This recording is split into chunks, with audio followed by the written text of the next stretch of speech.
கர்த்தராகிய இயேசு கிறிஸ்துவின் இணையற்ற நாமத்தினாலே உங்கள் அனைவருக்கும் என் அன்பின் வாழ்த்துக்களை நான் தெரிவித்துக் கொள்கிறேன். இந்த ஆண்டு கர்த்தர் நம்முடைய தொடக்கத்திலே கர்த்தர் நமக்கு ஒரு வாக்கு கொடுத்தார். உன்னை நான் அதிசயங்களை காண பண்ணுவேன் என்று சொல்லி கடந்த சில வாரங்களாய் கர்த்தர் வேதத்தில் சொல்லப்பட்ட கர்த்தர் செய்த அற்புதங்களை நம்ம பார்த்தோம். ஒரு திருமண வீட்டில் கர்த்தர் செய்த அற்புதம், அந்த அரண்மனையில் இருந்த அந்த அஃபிஷியலோட மகனுக்கு கர்த்தர் சுகத்தை கொடுத்தது, 38 ஆண்டுகள் படுக்கையில் வியாதியாய் கிடந்த மனுஷனுக்கு கர்த்தர் கொடுத்த சுகத்தை நம்ம பார்த்தோம். இன்றைக்கும் கர்த்தர் செய்த இன்னொரு அற்புதத்தை குறித்து நம்ம பார்க்க போகிறோம். ஏன்னா கர்த்தர் நம்முடைய வாழ்க்கையிலும் அதிசயங்களை காண பண்ணுவேன் என்று வாக்கு கொடுத்திருக்கிறார். வேதத்தில் சொல்லப்பட்ட ஒவ்வொரு காரியங்களும் நம்முடைய விசுவாசத்தை பலப்படுத்தும்படியாய் பரிசுத்த ஆவியானவர் இதில் வேதத்தில் எழுதப்பட்டு இருக்கிறது. இந்த ஒவ்வொரு வார்த்தைகளும் அது ஆவியாயும் ஜீவனமாய் இருக்கிறது. அது உண்மையுள்ள வார்த்தைகள், அது நமக்குள்ள கிரியை நடப்பிக்கிற வார்த்தைகள். அதன்படி நம்ம பார்க்கும்போது யோவான் அதிகாரம் 6ஆம் அதிகாரத்தை நம்ம பார்க்கும்போது அதில் 1 முதல் 14 வசனம் வரைக்கும் பார்க்கும்போது, ஒருவேளை இது அநேகருக்கு நமக்கு தெரிந்த ஒரு சம்பவம் தான். அதிலிருந்து நம்ம சில காரியங்களை நம்ம கற்றுக்கொள்ள போகிறோம். 6ஆம் அதிகாரம் தொடக்கத்தில் நம்ம பார்க்குறோம், இவைகளுக்கு பின்பு இயேசு திபேரியா கடல் என்னப்பட்ட கலிலேயா கடலின் அக்கறைக்கு போனார். அவர் வியாதிக்காரரிடத்தில் செய்த அற்புதங்களை திரளான ஜனங்கள் கண்டபடியால் அவருக்கு பின் சென்றார்கள். ஆண்டவராக இயேசு கிறிஸ்து போன இடத்துல எல்லாம் வேதம் சொல்கிறது, அவர்கள் வியாதியஸ்தர்களாய் இருந்தவர்களை பார்த்து, அவர்கள் பிசாசினால அகப்பட்டவர்களை பார்த்து கர்த்தர் மனதுருகி அவர்களை தொட்டு சுகமாக்கினார். எல்லா இடத்திலும் அவர் சுகப்படுத்தினார் என்று பார்க்கிறோம். அதனால அவர் இந்த காரியங்களை செய்தபடினால அவர் போகிற இடத்துலலாம் ஜனங்கள் திரள் கூட்டமாக அவருக்கு பின் சென்றார்கள். அப்படி போகும்போது தான் இயேசு ஒரு மலையின் மேல் ஏறி அங்கே தம்முடைய சீஷனுடைய கூட உட்கார்ந்து அங்கே ஒரு பிரசங்கம் பண்ண ஆரம்பிக்கிறார். அப்போ யூதருடைய பண்டிகையாகிய பஸ்கா சமீபமாக இருந்தது. இயேசு தம்முடைய கண்களை ஏறெடுத்து திரளான ஜனங்கள் தம்மிடத்தில் வர்றதை பார்க்குறாரு. மலையில் ஏறி அவங்களுக்கு உபதேசம் பண்ணணும்னு ஏறுறாரு. நிறைய ஜனங்கள் அங்கே வர்றாங்க. ஏன்னா நிறைய பேர் வியாதியிலிருந்து சுகம் அடைந்ததுனால ஆண்டவருக்கு பின் சென்று வருகிறத பார்க்குறாரு. பிடிப்பிட்டவன கேட்குறாரு, இவர்கள் சாப்பிடத்தக்கதாக அப்பங்களை எங்கே கொள்ளலாம் என்று கேட்குறாங்க. திரளான ஜனங்கள் வர்றாங்க, வந்துட்டாங்க. இவங்களுக்கெல்லாம் சாப்பாடு கொடுக்காம எப்படி அனுப்புறது? இவங்களுக்கு கொடுக்கறதுக்கு அப்பங்கத்தை நம்ம எங்கே வாங்கலாம்னு கேட்குறாரு. தாம் செய்ய போகிறதை அறிந்திருந்தும் அவனை சோதிக்கும்படி இப்படி கேட்டார். ஆண்டவர் சில சமயம் நம்மளை டெஸ்ட் பண்ணுவார். நம்முடைய விசுவாசம் எப்படி இருக்கிற என்று சொல்லி என்ன செய்வார், டெஸ்ட் பண்ணுவார். இதுக்கு நமக்கு எப்படி தெரியும், உபாகமத்தின் புஸ்தகம் 8ஆம் அதிகாரம் 2ஆம் வசனத்தை நீங்கள் பார்த்தீங்கன்னா தெரியும். அதில் ஒரு வார்த்தை சொல்லப்பட்டு இருக்கும்.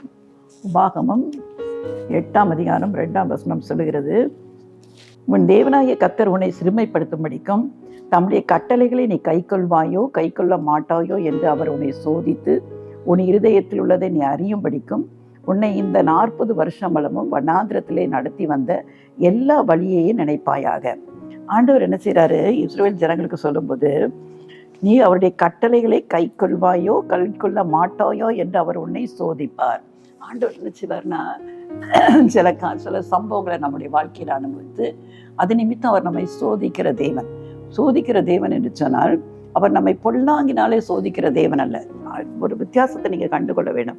யாக்கோபு 1 பாருங்க, தேவன் ஒருவரையும் பொல்லாங்கினாலே சோதிக்க மாட்டார். ஆனால் எல்லாருக்கும் ஒரு சோதனை உண்டு. எதுக்காக டெஸ்ட் பண்ணுறாரு? எதுக்கு டெஸ்ட் பண்ணுறாரு? நம்ம அவர் மேலே என்ன செய்கிறோம், விசுவாசமாக இருக்கிறோமா இல்லையா என்று பார்ப்பதற்கு அவர் நம்ம டெஸ்ட் பண்ணுவார். யாக்கோபு 1:13 சொல்லுகிறது, சோதிக்கப்படுகிற எவனும் நான் தேவனால் சோதிக்கப்படுகிறேன் என்று சொல்லாதிருப்பானாக.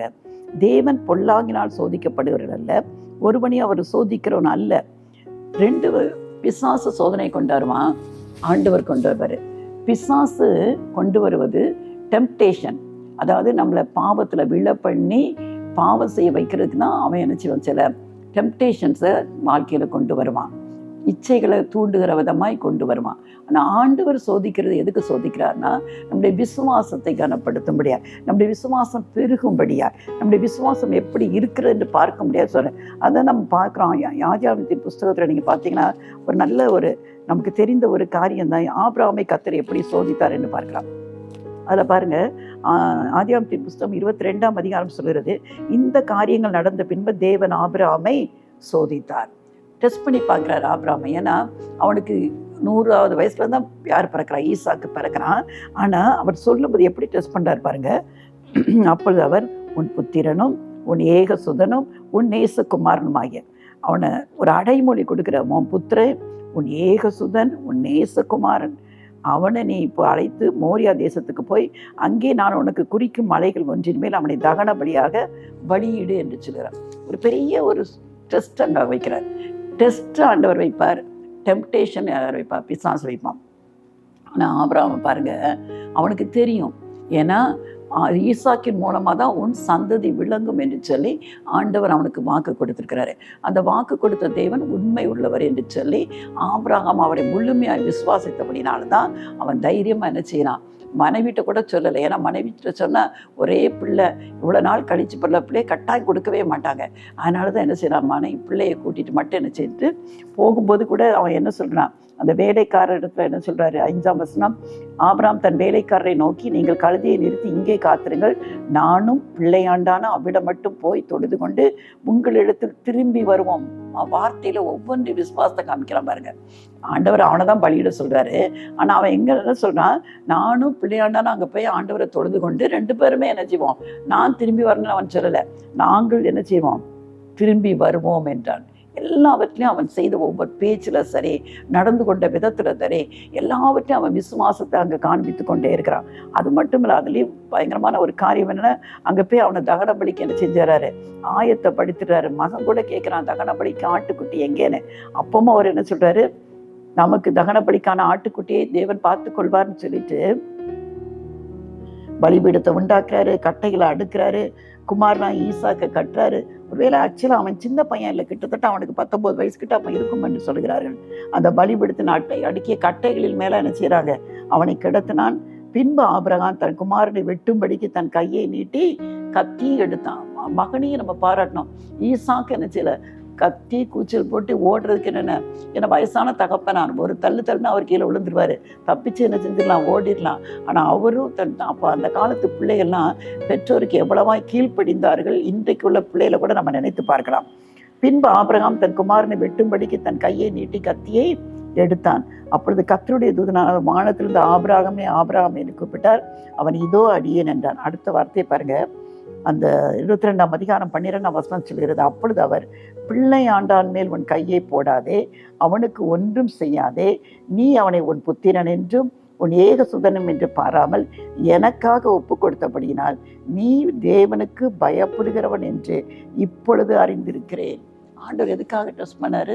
இவன் தேவனுக்கு பயப்படுறானா இல்லையா என்று சொல்லி. நீ தேவனுக்கு பயப்படுகிறவன் என்று இப்பொழுது. இன்னொன்று சொல்றாரு பாருங்க, அது 18ஆம் வசனம், நீ என் சொல்லுக்கு கீழ்ப்படிந்தபடியினால, நீ அடுத்தது என்ன செஞ்ச? என் சொல்லுக்கு நீ கீழ்ப்படிந்தபடியினால உன்னை உன் சந்ததிக்குள் பூமியில் உள்ள சகல ஜாதிகளும் ஆசீர்வதிக்கப்படும் என்று சொன்னார். அப்போ ஆண்டவர் டெஸ்ட் பண்ணுறது நம்மளுடைய விசுவாசத்தை, நாம் கத்திருக்கிற பயந்து நடக்கிறோமா என்கிற டெஸ்ட் பண்ணுறதுக்கு அவர் என்ன செய்வார்?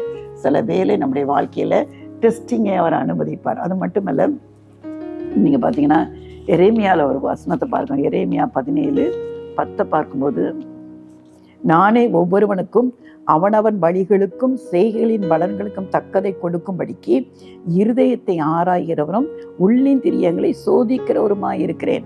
ஆண்டவர் ஏன் டெஸ்ட் பண்ணுறாருன்னா, அவனவன் வழிகளுக்கும் செய்கைகளின் பலன்களுக்கும் தக்கதை கொடுக்கும்படி, ஒவ்வொருத்தருடைய வழிகளுக்கும் அவங்க செய்கிற செயல்களுக்கும் அவர் என்ன செய்யணும்? பலன் கொடுக்கறதுக்கு அவரை அதை சோதிக்கிறாராம். இருதயத்தை ஆராய்ந்து பார்த்து நம்முடைய உள்ளந்திரியங்களை என்ன எப்படிப்பட்டவராக இருக்கிறாராம்? சோதிக்கிறவருமாய் இருக்கிற கர்த்தராக இருக்கிறார். அதனால் அவர் ஒரு நாளும் தீமையினால் நம்மளை என்ன செய்ய மாட்டார்? சோதிக்க மாட்டார். நம்மை நன்மையினால் என்ன செய்கிறாரு? நம்மை நாமே அறிந்து கொள்ளும்படியாக, கர்த்தருக்கு முன்பாக நம்ம எப்படி இருக்கிறோம் என்று அறிந்து அங்கே தான். அதனால தான் அவர் சொல்கிறார், பிலிப்புக்கு தான் செய்ய போகிறத அறிந்திருந்தோம். பிலிப்பிட்ட கேட்குறாரு, அவனுடைய விசுவாசம் எப்படி இருக்குது, அவன் என்ன சொல்கிறான்னு பார்க்குறதுக்கு செக் பண்ணுறாரு. இன்னொரு வசனத்தை கூட நீங்கள் பார்க்கலாம். சங்கீதம் 139 23, 24. அதில் தான் தாவீது கூட அதுக்கு தான் சொல்கிறாரு, தேவனே என்னை ஆராய்ந்து என் இருதயத்தை அறிந்து கொள்ளும், என்னை சோதித்து என் சிந்தனைகளை அறிந்து கொள்ளும், வேதனை உண்டாக்கும் வழி என்னிடத்தில் உண்டோ என்று பார்த்து நித்திய வழியிலே என்னை நடத்தும். அதனால தான் தாவீதுன்னு சொல்கிறாரு, என் இருதயத்தை சோதிங்க, என்னை ஆராய்ந்து பாருங்க, என் சிந்தனையெல்லாம் அறிந்து கொள்ளுங்கன்ட்டு அவரே ஒரு ஜெபம். நம்ம கூட இது தினமும் செய்யணும். என்ன செய்வோம்? என்னை ஆராய்ந்து என் இருதயத்தை அறிந்து கொள்ளும். என் இருதயம் எப்படிப்பட்டதுன்னு அறிஞ்சு கொள்ளுங்க ஆண்டவரே. என்னை சோதித்து என் சிந்தனைகளை அறிந்து கொள்ளும். என் சிந்தனை எப்படிப்பட்டது. அது அப்புறம் ஒரு வார்த்தை அழகாக ஜெபிக்கிறார் பாருங்க. வேதனை உண்டாக்கும் வழி என்னிடத்தில் உண்டோ என்று பார்த்து நித்திய வழியில இந்த வேதத்தில் சொல்லப்பட்ட வார்த்தைகளின்படி நம்ம ஜெபித்தோம்னா உண்மையாகவே அந்த ஜெபங்கள் அதிக நன்மையை கொடுக்கும். வேதம் ஒவ்வொரு நீங்கள் வாசிச்சுட்டே வரும்போது சில வசனங்கள் ஜெபிக்கிற வசனங்களாக இருக்கும். அந்த வசனத்தின்படி நம்ம ஜெபிக்க கற்றுக்கொள்ள வேண்டும். அப்படி நம்ம ஜெபிக்கும்போது அதில் ஒரு உண்மையாகவே ஒரு பவர்ஃபுல் ப்ரேயராக இருக்கும். ஏன்னா அந்த வார்த்தைகள் எல்லாம் ஆவியும் ஜீவனுமாயுள்ள வார்த்தைகள். தேவன் பரிசுத்த ஆவியானவர் எழுதி வைத்திருக்கிற வார்த்தைகள். அதே விதமாய் நம்ம தேவனிடத்தில் ஜெபிக்கும்போது கர்த்தர் நிச்சயமாய் பெரிய காரியங்களை நாம் பெற்றுக்கொள்ள கர்த்தரிடத்துல நம்ம பெற்றுக்கொள்ள முடியும். இங்கே பார்க்குறோம் அவர் கேட்குறது. ஆனால் பிலிப்பு என்ன பதில் சொல்கிறார்னா, இவர்களில் ஒவ்வொருவரும் கொஞ்சம் கொஞ்சம் எடுத்துக்கொண்டாலும் 200 பணத்து அப்பங்களும் இவர்களுக்கு போதாது. பிலிப்பு ஒரு கூடி தான் இருந்தா அற்புதங்களெல்லாம் பார்த்துக்கிறாரு. ஆனால் என்ன சொல்றாருன்னா, 200 பணம் இருந்தால் கூட இத்தனை பேருக்கு நம்ம என்ன செய்ய முடியாது. கொஞ்சம் அப்பம் கூட நம்மளால கொஞ்சம் கொஞ்சம் கொடுக்க மட்டும்தான் முடியும், அதுக்கு மேலே கொடுக்க முடியாதுங்கிறாரு. அப்புறம் இன்னொருத்தர் பாருங்க, சீமோன் பேதுருவின் சகோதரனாக அந்திரேயா என்ன சொல்றாருன்னா, அவனுக்கு பரவாயில்ல, கொஞ்சம் பிலிப்புக்கு கம்ப்ளீட்டாக ஒரு நம்பிக்கை இல்லை, ஆனால் அந்திரேயாவுக்கு பரவாயில்லாமல் இருக்குது. இங்கே ஒரு பையன் இருக்கிறான், அவன் கையில் 5 வார்கோதுமை அப்பங்களும் 2 மீன்களும் உண்டு, ஆனாலும் அவைகள் இத்தனை ஜனங்களுக்கு எம்மாத்திரம் என்றான். அவன் என்ன சொல்றான், அவனுக்கு யோசித்து பார்த்தா ஆச்சரியமாக தான் இருக்கும். அவனே சொல்றான் 5 அப்பம் 2 மீன். அவனாவது 200 பணத்து அப்பம்னு சொன்னான். இவர் என்ன சொல்றாரு, ஒரு சின்ன பையன் எத்தனை தான் இருக்குது, 5 அப்பமும் 2 மீன் இருக்குது. அப்படி யோசித்து பார்த்து சொல்றாரு, ஆனாலும் இத்தனை பேருக்கு எப்படி பத்தும் என்று சொல்லி. ஆனால் ஆண்டவர் சொல்றாரு, ஜனங்களை உட்கார வையுங்கள். ஆண்டவருக்கு அந்த எண்ணிக்கை அதெல்லாம் அவருக்கு ஒரு பிரச்சனையும் இல்லை. அவர் என்ன சொல்றாரு, எல்லாரையும் உட்கார வைங்கள். அந்த இடம் மிகுந்த புல்லுள்ளதாக இருந்தது. புருஷர்கள் மட்டும் எத்தனை பேராக இருந்தாங்கன்னா 5000 பேராக இருந்தார்கள். ஒருவேளை இன்றைக்கி நிறைய நேரம் நம்ம ஆண்டவரிடத்துல இருந்து ஒரு அற்புதத்தை பெற்றுக்கொள்ளணும்னா நம்ம சூழ்நிலைகளை தான் நம்ம பார்க்குறோம். நம்ம என்ன நினைக்கிறோம், ஒரு தலைவலி, ஒரு வயிற்று வலி, இதுதான் ஆண்டவரால் சுகமாக்க முடியும். பெரிய பெரிய ஒருவேளை கேன்சரு, ஹார்ட்டில் ப்ராப்ளம், கிட்னியில் ப்ராப்ளம், இதெல்லாம் எப்படி ஆண்டவரால் சுகமாக்க முடியுமா? இப்படி தான் நம்ம சூழ்நிலைகளை பார்க்குறோம். இவங்க அப்படி தான் சூழ்நிலையில் பார்த்தாங்க. 200 பணம் அப்பா இருந்தாலும் இவங்களால சாப்பாடு வைக்க முடியாது. 5 அப்பா 2 மீன் தான் இருக்குது. ஆனாலும் இத்தனை பேர் சமைக்கிறோம். 5000 புருஷர் மட்டும் 5000. அப்போ அவங்க கூட வந்த ஒய்ஃபு பிள்ளைகள் எவ்வளோ பேர் இருந்திருப்பாங்க. எல்லாருக்கும் சாப்பாடு வைக்க முடியாது. நம்ம சூழ்நிலையிலே பார்க்குறோம். ஒன்று மட்டும் நீங்கள் அறிந்து கொள்ளுங்க, ஆண்டவராக இயேசு கிறிஸ்துவை நீங்கள் நம்பி வந்துட்டீங்கன்னா சூழ்நிலைகளை பார்க்கவே கூடாது. சூழ்நிலைகள், அதுவும் பிசாசு சூழ்நிலையில் நேர் எதிர்மறையாக காண்பிப்பான். ஆண்டவர் உங்களுக்கு ஒரு வாக்கு கொடுத்துருப்பாரு, இதை நான் செய்வேன்னு சொல்லியிருப்பாரு. ஆனால் அடுத்த நாள் நீங்கள் பார்த்தீங்கன்னா அதற்கு நேர் விரோதமான காரியங்கள் நடைபெறும். சுற்றி இருக்கிற மக்கள் நேர் விரோதமாக இவங்ககிட்ட வந்து சொல்லுவாங்க. கேட்குற பேச்சுகள் எல்லாம் அப்படிப்பட்ட பேச்சுக்களாக தான் இருக்கிறான். உங்களை சோர்ந்து மனமடிவை வச்சு உங்களை விசுவாசத்தை விட்டு விலகச் செய்யும்பதையாய் சத்துரு அநேக காரியங்களை உங்களுக்கு காண்பிப்பான். நீங்கள் சலந்து போகவே கூடாது. கர்த்தர் சொல்லிட்டார், அவர் செய்வார். சூழ்நிலை எப்படி இருந்தாலும் நான் கவலைப்பட மாட்டேன். ஆபிரகாமை யோசித்து கொள்ளுங்க. 100 வயசு ஆயிடுச்சுட்டு 75 வயசில் சொன்னார், உனக்கு ஒரு குமாரனை தருவேன்னு. அவன் என்ன சொன்னான், வாக்குத்தத்தவன் படினவர் உண்மை உள்ளவர் என்று நம்பி என்ன செய்யறான், ஸ்தோத்திரித்து விசுவாசத்தில் பலவானா. தன் சுற்றி இருக்கிற தான் சரீரம் செத்து போனதை அவன் பார்க்கல, சாராளுடைய கர்ப்பம் செத்து போனதை பார்க்கல, தான் வயசாகிட்டேன்னு அதெல்லாம் பார்க்கல. அவனுடைய ஒரே நம்பிக்கை, வாக்கு பண்ணினவர் எனக்கு செய்வார். இதுதான் நீங்க பெற்றுக்கொள்ளணும். அற்புதம் பெற்றுக்கொள்ள வேண்டும் என்று சொன்னால் சொன்னவர் கட்டாயம் செய்வார். என் உடல்நிலையை பார்க்க மாட்டேன், எனக்கு இருக்கிற பண வசதியை பார்க்க மாட்டேன், எனக்கு சுற்றி இருக்கிற மக்கள் சொல்லுகிற பேச்சை நான் கேட்க மாட்டேன். நான் நம்புகிற ஒரே ஒன்று, என் ஆண்டவர் எனக்கு சொல்லி இருக்கிறாரு, என் ஆண்டவர் இதை எனக்கு செய்வேன்னு சொல்லி இருக்கிறாரு, நான் அதை தான் நம்புவேன் என்று சொல்லி உறுதியாக நீங்கள் அவரை பற்றி கொள்வீர்கள் என்று சொன்னார். நான் நினைக்கிறதற்கும் வேண்டிக் கொள்வதற்கும் மிகவும் அதிகமாய் கிரியை செய்கிற வல்லமையின்படி நமக்கு தந்துடுறது. நம்ம கேட்பது கொஞ்சமாக தான் இருக்கோம், நம்ம எதிர்பார்த்திருக்கிறது கொஞ்சமாக தான் இருக்கோம். ஆனால் அதை காட்டிலும் ஒரு மேலானதை உங்களுக்கு தந்துடல. வல்லமை உள்ளவராக இருக்கிறாரு. உங்கள் விசுவாசத்தை தள்ளாடு பண்ண அநேக காரியங்கள் உங்களை சுற்றி நடந்து கொண்டிருக்கலாம். பயப்படாதீங்க. இதை நீங்கள் கேட்கும்போதே உங்களை நம்பிக்கை இலக்க செய்கிற அநேக காரியங்கள் உங்களை சுற்றி நடந்து கொண்டு இருக்கலாம். அது எல்லாவற்றையும் புறம்பே தள்ளிவிட்டு கர்த்தர் எனக்கு நிச்சயம் செய்வார். ஏன்னா நான் ஆண்டவரால் கூடாத காரியம் ஒன்றுமில்லை. 5 அப்பம் 2 மீனை கொண்டு 5000 பேரை போஷித்தவர். ஒருவேளை என் கையில் சொற்பம் பணம் தான் இருக்கலாம். இந்த பணத்தை வச்சு நான் எப்படி ஒரு வீடை கட்டுவேன், இந்த பணத்தை வச்சு நான் என்ன காரியத்தை சாதிக்க முடியும், இந்த பணத்தை வைத்து இவ்வளோ பெரிய திட்டம் போட்டுருக்கேன், இதை செய்து முடிக்க முடியாது என்று சொல்லி நீங்கள் ஒருவேளை உங்களுக்கு அது கொஞ்சம் பணமாக இருக்கலாம். அதை தேவ கரத்தில் கொடுத்து பாருங்க. தேவ கரத்தில் கொடுத்து பாருங்க. கர்த்தர் அதை பெருக செய்கிற தேவனாக இருக்கிறார். அவரை நம்பின ஒருவர் வெட்கப்பட்டு போனதில்லை. வேதம் சொல்கிறது, அவர்கள் அவரை நோக்கி பார்த்து பிரகாசம் அடைந்தார்கள், அவர்கள் முகங்கள் வெட்கப்படவில்லை. ஆண்டவர் வெட்கப்படுத்துகிற தேவன் அல்ல. தம்மை நம்பின பிள்ளைகளை வெட்கப்படுத்துகிற தேவனே கிடையாது. அங்கே பாருங்க, இயேசு அந்த அப்பங்களை எடுத்து ஸ்தோத்திரம் பண்ணி சீசர்கள் இடத்துல கொடுத்தார். அவர் செய்த ஒரே ஒரு காரியம், அப்பத்தை வாங்குறாரு, அதுக்கு நன்றி செலுத்துகிறாரு. உங்கள் கையில் எது இருக்குது நன்றி செலுத்துங்க, நன்றி செலுத்துங்க. என் ஆண்டவர் எனக்கு இது கொடுத்துருக்கிறாரு, நான் நன்றி செலுத்துவேன். அவரால் இதை பெருக பண்ண முடியும், நன்றி செலுத்துங்க. அவர் அவ்வளோதான் ஸ்தோத்திரம் பண்ணி சீஷர்களிடத்தை கொடுத்தாரு. முதலாவது தன் சீஷரிடத்தை கொடுத்தாரு. சீஷர்கள் யாருக்கு கொடுத்தாங்க? பந்தி இருந்தவர்களுக்கு கொடுத்தார்கள். அப்படியே மீனை எடுக்கிறாரு. மீனை எடுத்து அவர்களுக்கு வேண்டிய மட்டும் கொடுத்தார். அது கொஞ்சம் தான். கொஞ்சம் ஆண்டவர் கையில் வரும்போது அது வேண்டிய மட்டுமாய் ஆகிவிடுறது. உங்கள் கையில் எதுவாக இருந்தாலும் பரவாயில்ல, அது கொஞ்சமாக தான் இருக்கலாம். அதை ஆண்டவர் இடத்துல கொடுத்து விடுங்க. ஆண்டவர் இடத்துல கொடுங்க. அவர் கரத்தில் கொடுத்துட்டு ஸ்தோத்திரம் பண்ணுங்க. ஆண்டவர் இதை கொடுத்ததற்காக நன்றி, இதை வைத்து நான் என்ன செய்ய வேண்டும் என்று சொல்லி என் வாழ்க்கையில் நான் வைத்திருக்கிற திட்டத்தை அதை நிறைவேற்றுவதற்கு நீங்கள் வல்லவர் ஆண்டவரே. இதை என்னால் செய்ய முடியாது, உங்கள் கரத்தில் கொடுத்துட்டேன், உங்கள் கரத்தில் கொடுத்து விட்டேன். அந்த 5 அப்பமும் 2 மீன் அந்த சின்ன பையன் கையில் இருக்கிற வரைக்கும் அது யாருக்கும் பிரயோஜனப்படலை. ஒருவேளை அந்த பையன் மட்டும்தான் அன்னைக்கு சாப்பிட்ருப்பான். ஆனால் அந்த 5 அப்பமும் 2 மீன் இயேசுவின் கரத்தில் வந்தபோது அது எல்லாரையும் போஷித்ததை பார்க்கிறோம். எது நமக்கு என்று வைத்திருக்கிற வரைக்கும் அது எதுக்கும் பிரயோஜனப்படாது. அதை ஆண்டவர் கரத்தில் கொடுங்க. விசுவாசத்தோடு ஜெபம் பண்ணுங்க. ஆண்டவரை கொஞ்சம் தான் இருக்குதாப்பா, அதை உமக்கென்று கொடுக்கிறேன் என்று சொல்லி நீங்கள் இதை ஆசீர்வதித்தாங்கப்பா, நீங்கள் இதை ஆசீர்வதிங்கப்பா, உங்களால் தான் பெருக பண்ண முடியும் என்று சொல்லி அவர் கருத்தில் கொடுத்து பாருங்க. அங்கே பாருங்க, அவர்களுக்கு வேண்டிய மட்டும், உங்களுக்கு கர்த்தர் வேண்டிய மட்டும் கொடுக்க வல்லமையுள்ள தேவனாக இருக்கிறாரு. வேண்டிய மட்டும் கொடுக்க தேவனாக இருக்கிறாரு. அது பாருங்க, அவர்கள் திருப்தி அடைந்த பின்பு வேண்டிய மட்டும் கொடுத்தாரு. அவங்களுக்கு என்ன ஆயிடுச்சுன்னா நல்ல ஒரு திருப்தி.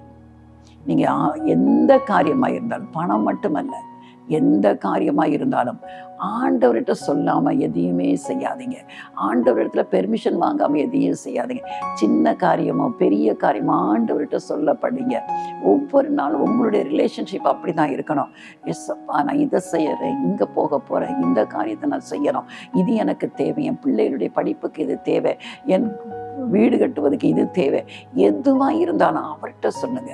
அவர்கிட்ட சொல்லாமல் நீங்கள் டைரெக்டாக நிறைய மனுஷ தயவை நாடி ஓடுகிறதுனால தான் காரியங்கள் கைகூடாமல் இருக்கிறது.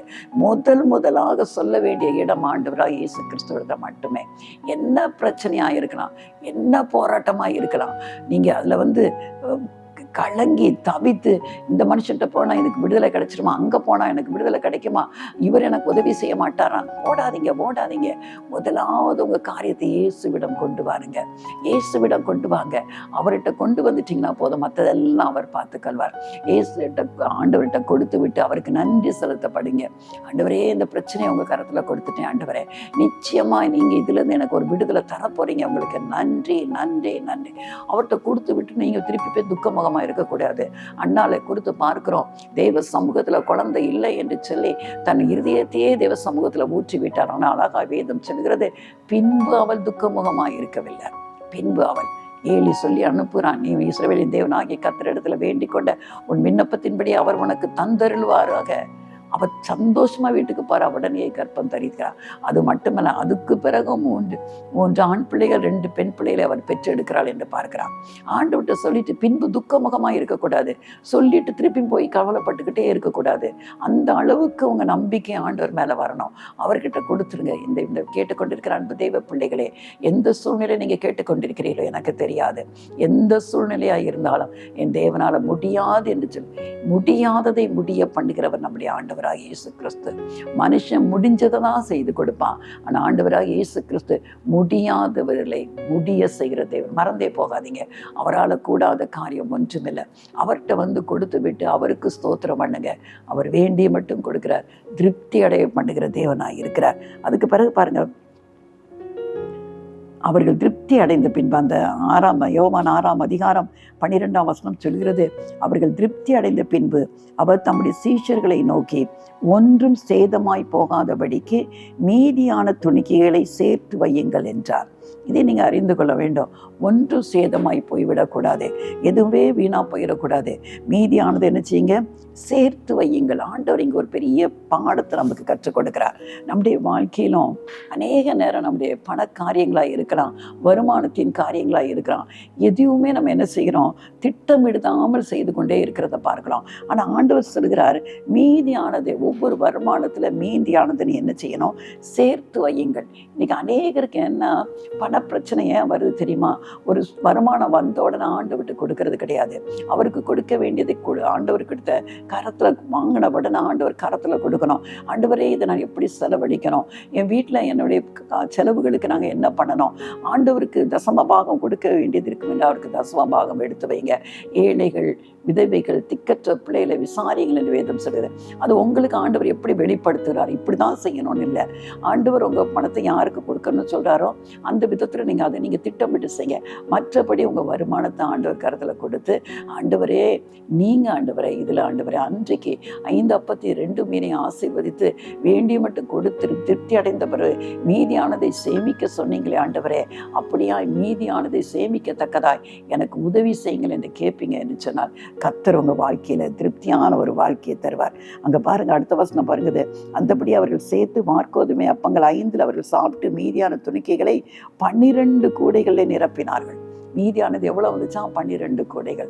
கர்த்தர் உங்கள் வாழ்க்கையிலும் மீதியானதை சேர்க்கும்படியாய் உங்களை நிறைவாய் போஷிக்கிற தகப்பனாய் இருப்பார். கொஞ்சமாக இருந்தாலும் போகல, கர்த்தர் நிறைவாய் போஷிக்கிறவர். அந்த கொஞ்சத்தை நீங்கள் கர்த்தரிடத்துல கொண்டு வந்து கொடுக்கும்போது அங்கு செய்யப்பட்ட அற்புதம் உங்கள் ஒவ்வொருடைய வாழ்க்கையிலும் கட்டாயம் நிறைவேறும். இன்றைக்கு ஏதோ ஒரு குறைபாடு இல்லை, இல்லாமையில் இயலாமையில் இருக்கிறீங்களோ, முடியாததை முடிய பண்ணுகிற தேவன். Is a god of impossibilities. அவரால் கூடாத காரியம் ஒன்றுமில்லை. அவர்கிட்ட கொடுங்க, அவர் உங்களை ஆசீர்வதிக்கிற தேவனாய் இருக்கிறார். ஆண்டவரை நோக்கி பார்ப்போமா? நல்ல தகப்பனே, ஆசீர்வாதமான இந்த சாயங்கால வேலையில் ஆண்டவரே உங்களை நோக்கி பார்க்கிறோம் ராஜா.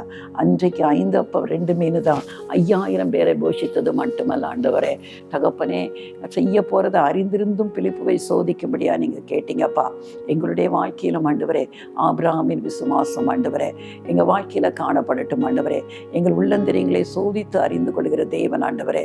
தாவீதை போல வேதனை உண்டாக்கும் வழி என்னிடத்தில் உண்டோ என்று பார்த்து நித்திய வழியிலே என்னை நடத்தும் என்று சொல்லி அப்பா எங்கள் வாழ்க்கையை உங்கள் சமூகத்தில் கொடுத்து ஆண்டவரே நீங்கள் எங்களை சோதித்து அறிந்து கொள்ள ஒப்பு கொடுக்க உதவிச்சீங்கப்பா.